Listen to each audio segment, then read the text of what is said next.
that COVID-19 cases are increasing amongst children. I'd like to know what you have seen so far about it in your clinics or in just your profession with the children, and also how much has these cases risen? So definitely every day the number of cases are rising, and I think we've heard enough on the news wherever we're turning about the Delta variant. And it is scary to see these numbers rising day in, day out. Yes, definitely. Let's now talk about more on this, Doctor. The American Academy of Pediatrics last week issued a recommendation saying all kids from the age of 12 to 17 or all the kids going to schools should wear a mask regardless of their vaccination status. CDC yesterday came up with the recommendation stating that school staff, teachers, and students should wear masks this coming fall. What is your comment on this? How are you looking at it? I'm actually very, very happy that initially when the CDC had said that it's okay for people not to mask if they've been vaccinated, reverse that, and that's what the American Academy of Pediatrics has been saying for ever since that mandate came out, that it's okay to not mask, that we should keep the kids masked as much as we possibly can because a lot of those kids are not vaccinated. So to have this mandate come out where the kids are being asked to mask, even if they're vaccinated inside of school, is I think one of the best things that we can do for the safety of everyone around them. What's your comment on schools having a hybrid model? Do you think it's safe to have lots of students in one classroom? And do you recommend the 6 feet social distancing still? Two-part question. So the social distancing piece has been up and down in terms of what is a safe distance. Is it 6 feet? Is it 3 feet? So what I'm saying to all of my parents that come into the practice is to make sure that your kids stay masked and that keep their distance wherever they possibly can. And if they can maintain a 6-foot distance, that's ideal. And also to make sure that they maintain good sanitation precautions to make sure that if there's anybody that they know that's sick or if that they're being in contact with anybody like that, to make sure keep your distance as much as you possibly can. Right. It's so important to take these precautions because there are thousands and thousands of students going back to school. Let's talk about vaccinating a little bit, Doctor. What do you have to say about the vaccination rates amongst children? Are you happy with it? And if not, where should they be right now? So this is, I think, we've once again heard this a lot, that the vaccination rates are not where they need to be. Especially in kids, the vaccination rates are very, very low. And many of the parents have this fear that because of the EUA, the emergency use authorization, that the vaccine may not have been studied enough, or we don't know what the long-term side effects of the vaccine may be. What we do know immediately at hand is that the vaccines protect against severe illness. They protect against death, severe hospitalizations, and they also reduce transmission to other people that may not be vaccinated. So it is extremely critical as parents to make sure that our kids get vaccinated if they're eligible. So right now the vaccines are only eligible for kids 12 and above. So make sure you go ahead and get those kids vaccinated. Right. Doctor, what do you have to say about children that have comorbidities such as diabetes or lung diseases or any other immunocompromising diseases? How important is it for them to get COVID-19, and could there be a side effect for these people to get the vaccine? I think that's another fear of parents. Right. A very common question for many, many parents, especially the asthmatics, the diabetics. Right. All of these parents are worried. My kid has an allergic reaction, has some food allergy. Can he go ahead and get the vaccine? Yes, they can go ahead and get the vaccine. There's really no evidence right now which contraindicates the vaccine, the COVID vaccine, with children who have some sort of comorbidities. So it is actually extremely critical and important for these kids to get the vaccine, because without the vaccine, the severity of the illness, if your child is diabetic or if your child is asthmatic, may be much, much more severe. So go ahead and get your child protected as quickly as possible that you can. Are you also seeing rising number of deaths amongst children, or is that still okay? Yes, I mean, we've seen a handful, but not to the extent of the corona pandemic in adults. We do know that the kids who are getting COVID the majority of them tend to fight it off with minor illness. There are kids that do get hospitalized, and the number of hospitalizations are increasing. And there are these kids who get COVID that can prolong the illness. Even though they do get better, they can have symptoms for months on end, which we're still trying to figure out what exactly those symptoms are. You might have heard the terminology long haulers. Yeah. And these are kids who are who've had COVID and may have become, well within a few days, within a week or two, but now months on after COVID has been out of their system, it may not necessarily be out of their system, and these symptoms are lingering on. Yes, for sure. And actually, President Biden gave a statement on these long haulers saying that he's going to try to protect them with the law of disabilities, because a lot of them are actually suffering and they continue to suffer. Let's talk about vaccines more, Doctor. I'd like to know what is happening in the vaccine trials for the ages 12 to 11. We keep on hearing in the fall, late September, early October, there could be results. What's going on, and what's going to be the impact of vaccine in that age group? So right now the vaccines are recommended for ages 12 and above. For under the 12 age group, so 5 to 11 age group, the clinical trials are going on. And, we thought that the trials would be ending very shortly, and we would have the data that the vaccines could be given or could not be given. But recently, because of some of these side effects that have been reported that may be associated with the vaccine, it has been recommended to go ahead and expand those clinical trials to get the vaccine into a larger number of kids to see if there is a higher incidence of these side effects. So the vaccine the trials may not be completed as quickly as we initially thought. Right. What are these side effects, Doctor? I know there's a heart inflammation, there's another immunocompromised issue as well, but there are a couple of them coming in. What is the rate of a child getting it when they get vaccinated? How is it being looked at? So one of the side effects that people have been very scared about is myocarditis, Right. is the inflammation of the heart that may or may not be associated with the vaccine itself. But there is evidence that the vaccine could be associated with myocarditis. But the number is still very, very small. And what we do know is that if a child gets COVID, the chance of them getting myocarditis or that multisystem inflammatory disease that we were talking about earlier could be impacting, could be related to their COVID. So the incidence of getting myocarditis from COVID may be much, much higher than actually the side effect if it is exactly correlated to the vaccine. So, but the vaccine manufacturers, the government, the FDA, everybody is wanting to look at this in much, much more detail and doing a larger clinical trial to get a better picture and to make sure that these vaccines are safe enough to be given to our kids.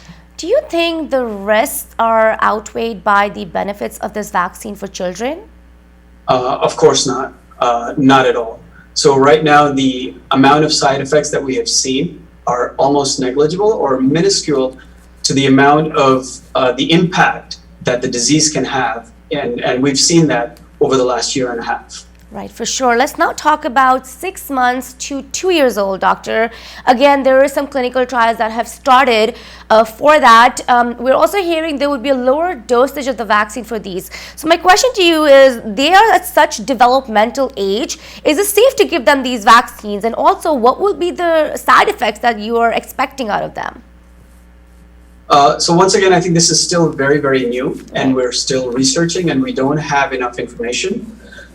We always worry about the critical age of development, the first 5 years of life in a child, to make sure that their development doesn't get impacted.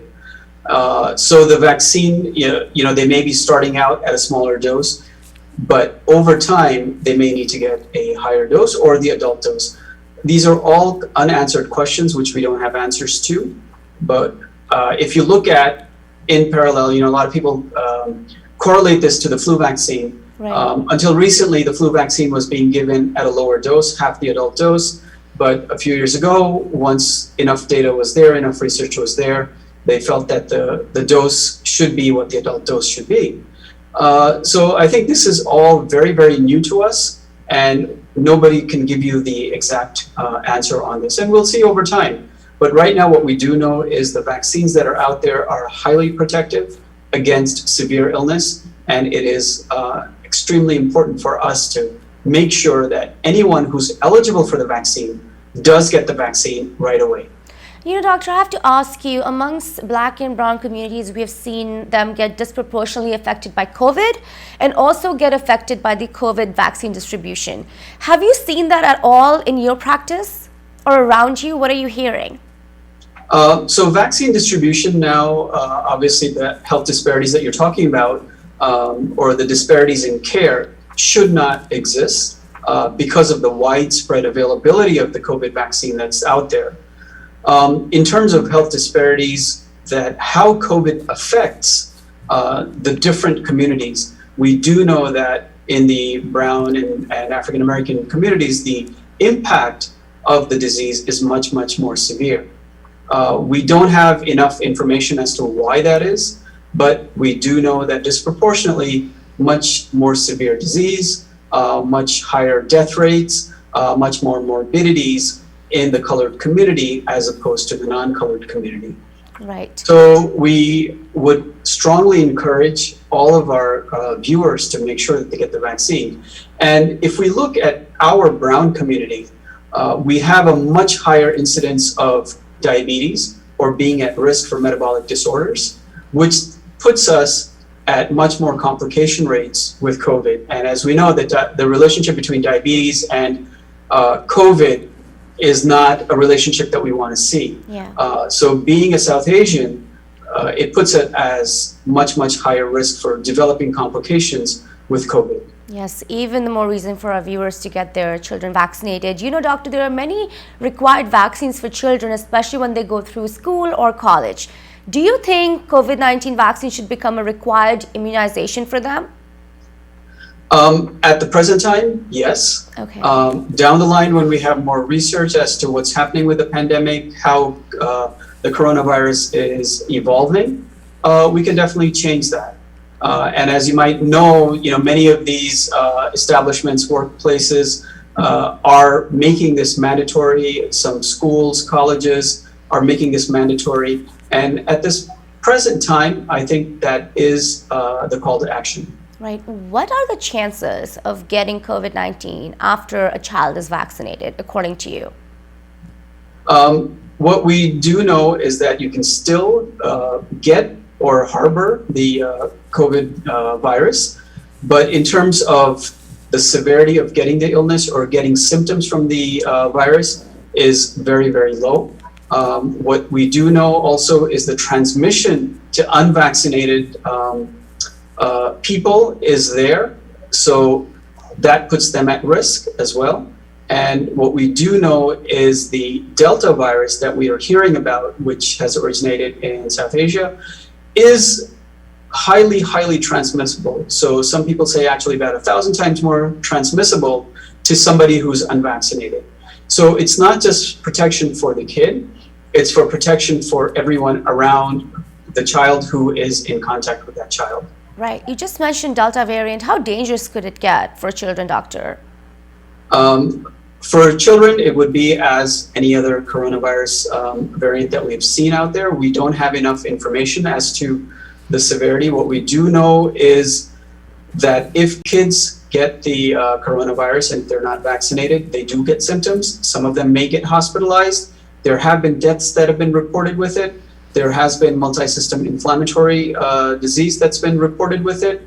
And definitely if a child has COVID or harbors the virus, they can transmit this out to somebody who's not vaccinated. And that adult or somebody who has a comorbidity of any sort can get severely, severely infected and also die from it.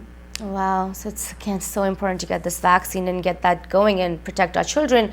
What states do you think are at most risk right now, doctor? What are you hearing when you're looking at children in all these states? What we do know is some of the more liberal states, some of the western states, midwestern states, where the vaccine has not been enforced as much, vaccine administration, where masking has not been enforced as much, people are not getting vaccinated. In New Jersey, we're still a little bit better than the national average, but not where we need to be. We have a long ways to go, and New York, New Jersey area, so we need to work on this. You know, doctor, I'd like to talk a little bit more about the unvaccinated children here, coming back to them. Florida has banned mask mandates in schools.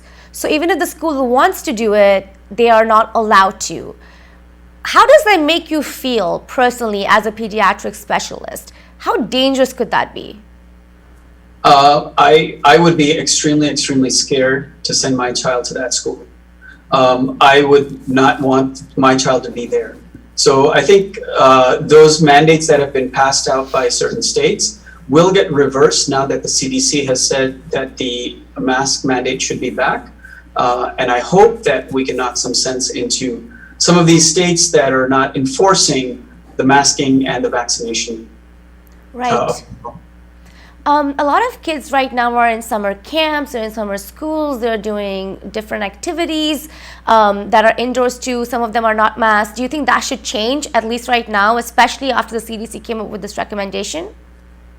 I think it should. And I think, once again, what we talked about initially is that make sure that your kids stay masked, as you know, if they're 2 years of age and above, if they're indoors, if they're in a higher density setting, and make sure that they're practicing common hygiene practices. Right. I just have a couple more questions left here for you, doctor. We keep on hearing about this booster shot. That's, you know, the Pfizer has said that we may need it for adults at least in the next coming months. But my question to you is, after the children are vaccinated, or the people that have been vaccinated, do you think they will require a booster shot, or is it too early to tell? I think it's too early to say. And once again, as we've seen in the last year and a half, each day comes in with new information. As more and more research comes out, we learn more, and we will go ahead and find out if the booster shot is needed. I think if we take an aerial view of what's been happening and really understand, I think what it is, how families have been impacted, we should not question, you know, do we need to go ahead and take a booster shot, or we should not worry if we have to take this shot or that shot. At this point, I think it is critical for us to not just protect ourselves, but everyone around us. Right. And everyone who has not known somebody who has gone through this, please talk to one of your friends or neighbors, and I'm sure they would have been impacted by COVID in one way or another. Just a little while ago, I met a family in the practice where multiple immediate family members had passed away from COVID. And it's really sad, right? So, you know, the mother passed away, the brother-in-law passed away, the brother passed away, all, you know, that didn't need to go.